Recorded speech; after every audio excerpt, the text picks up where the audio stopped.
Hi guys, within this lecture you are going to look at how to change the content of a video layer within the timeline without changing the time that this video is in the timeline.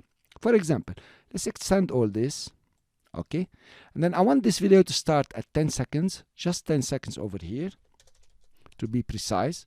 I'm gonna trim it, here you are, and then I want it to end at 20 seconds. Okay, I will trim it again. But whatever is happening in the video, whatever is appearing is not what I want. Well, I'm going to show you the technique how to change the content. It's called slip in Premiere Pro, in fact. But in After Effects, it's called panning. This method will only work if you have a left and right handles. So the left handle is some frames on the left, okay, of the video itself that you haven't put in the timeline. You have trimmed from 10 seconds to the beginning. And you need also the handles on the right. It means you have trimmed from a certain point to the end of the video. So you have some space from left and right to move the content of the video. The first option goes like this. Notice the mouse pointer when I come to the left handle. It turns into a double arrow with 2 bars. It means I can click and move the video. Okay, so I'm changing the content of the video.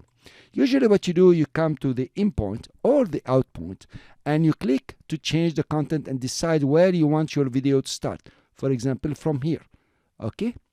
Or, not both of course, you come to the out point and you decide, okay, where you want the video to end. Okay guys, so if you wanted to start at a certain point and somewhere else that's not included, then you need to split it. We'll see that later. So actually this is the method if you can see the handles left and right. If you don't have them, you can do that.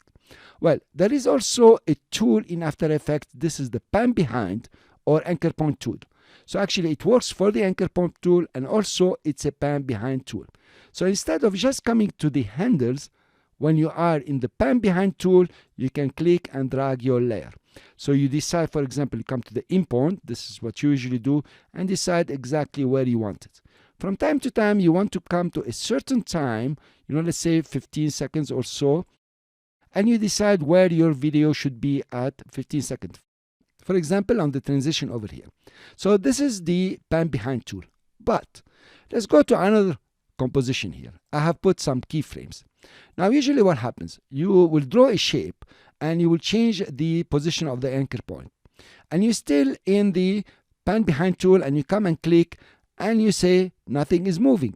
Well, actually this is a shape layer. It's very long. It's for the whole content of the composition. So if you use the pan behind, you can't pan anything.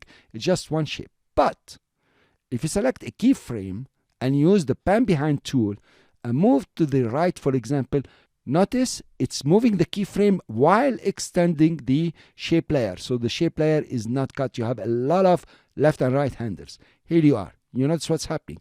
If you select the first keyframe, the same will happen. If you select both of them now, actually it's just moving the layer left and right with the selection tool.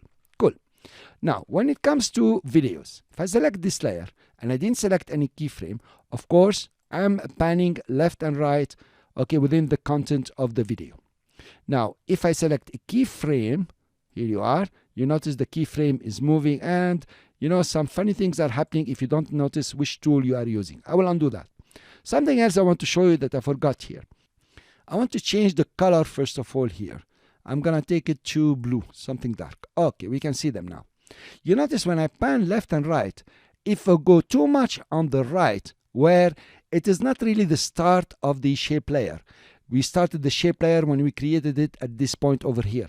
So you have these small dots over here or the small oblique lines. It means this layer has been shifted to the right. But then at the end here, they don't appear. Okay?